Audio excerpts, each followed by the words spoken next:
محمد کا سچ اگر دنیا کے مسلمان کو پتہ چل جائے تو اسے اپنے مسلمان ہونے پر شرم آئے گی۔ اس دنیا کے شرابیوں کبابیوں اور نبی کو ظالم کہنے والے فاسق کو دیکھو آپ علیہ السلام کی سیرت اور ان کا جواب کیا تھا۔ آپ الحمدللہ کفا وسلام علی عبادہ الذین اصطفى اما بعد اعوذ باللہ من الشیطان الرجیم بسم اللہ الرحمن الرحیم وما ارسلناک الا رحمتا للعالمین صدق اللہ العظیم۔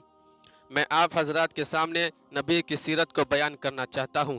نبی پاک علیہ السلام مکہ میں پیدا ہوئے، لیکن آپ کو مکہ کے ظالموں نے مکہ چھوڑ کر مدینہ جانے پر مجبور کیا۔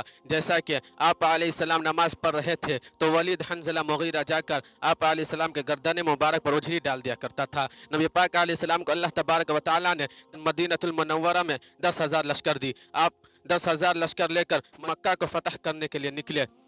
جب حکومت آتی ہے تو قرآن نے کہا ان الملوک اذا دخلوا قرية افسدوها، جب کوئی بادشاہ کسی ملک میں داخل ہوتا ہے تو وہاں کی آبادی فساد کے لپیٹ میں آ جاتی ہے، کیونکہ وہ اپنا طاقت منوانا چاہتا ہے، وہ اپنی تانا شاہی کو گرانٹیڈ کرنا چاہتا ہے کہ مجھے ہی مانو۔ جیسے فرعون نے اپنا تانا شاہی منوانے کے لیے بچوں کو قتل کیا، اسی طرح نمرود، شداد، قارون، ان سب کے تاریخ اٹھا کر دیکھ لیں۔ جب ان سب کے پاس میں حکومت آئی تو خون کی ندیاں بہایا تاکہ ان کی حکومت باقی رہے، ان کا ڈر لوگوں کے دل و دماغ میں بیٹھا رہے۔ محمد صلی اللہ علیہ وسلم جب 10,000 لشکر لے کر جا رہے تھے تو آپ علیہ السلام بھی ایسا کر سکتے تھے۔ راستے میں چھوٹے چھوٹے قبیلے ملے، انہیں بھی تہس نہس کر سکتے تھے، خون کی دریا بہہ سکتی تھی، صرف ایک اشارہ کی ضرورت تھی۔ آپ علیہ السلام پورے 10,000 صحابہ کرام کو لے کر چل رہے تھے تو حضرت عباس کے ساتھ سفیان کھڑا ہو کر یوں کہتے ہیں اے عباس، اس سے بڑا بادشاہ اب تک جنم نہیں لیا ہے۔ حضرت عباس نے کہا یہ بادشاہت کی شان نہیں ہے، یہ نبی ہے، نبوت کی شان ہے، یہ وما ارسلناک الا رحمۃ للعالمین کی شان ہے۔ حضرت سعد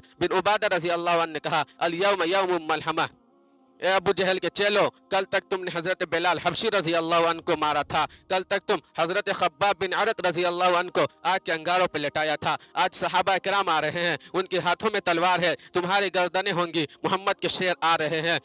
الیوم یوم ملحمہ، آج گوشت کا دن ہے، گوشت یعنی گوشت کا چتھرے اڑیں گے، خون کی دریا بہائی جائے گی۔ جب یہ بات آپ صلی اللہ علیہ وسلم کے کان میں پہنچتی ہے تو آپ صلی اللہ علیہ وسلم نے کہا سعد کو میرے پاس بلاؤ۔ سعد سے کہا گیا یہ نعرہ تم کیوں لگا رہے ہو؟ تو انہوں نے کہا کہ اللہ کے نبی، آپ بھول گئے کہ حضرت عمار بن یاسر رضی اللہ عنہ کو دردناک انداز میں شہید کیا گیا، آج موقع آیا ہے، اللہ کی طرف سے اجازت ہے، ایک ایک ظلم کا بدلہ لیا جائے گا۔ اس دنیا کے شرابیوں کبابیوں اور نبی کو ظالم کہنے والے فاسق کو دیکھو آپ علیہ السلام کی سیرت اور ان کا جواب کیا تھا۔ آپ علیہ السلام نے کہا سعد تم بھول گئے ہو، تمہاری زبان سے انتقام کی آواز نکلتی ہے تو میرے ضمیر پر چوٹ لگتی ہے۔ اللہ کے نبی سے پوچھا گیا کیوں؟ انہوں نے جواب دیا اللہ نے ہمیں صرف مسلمانوں کا نبی نہیں بنا کر بھیجا ہے بلکہ ہمیں اللہ نے رحمت للعالمین بنا کر بھیجا ہے۔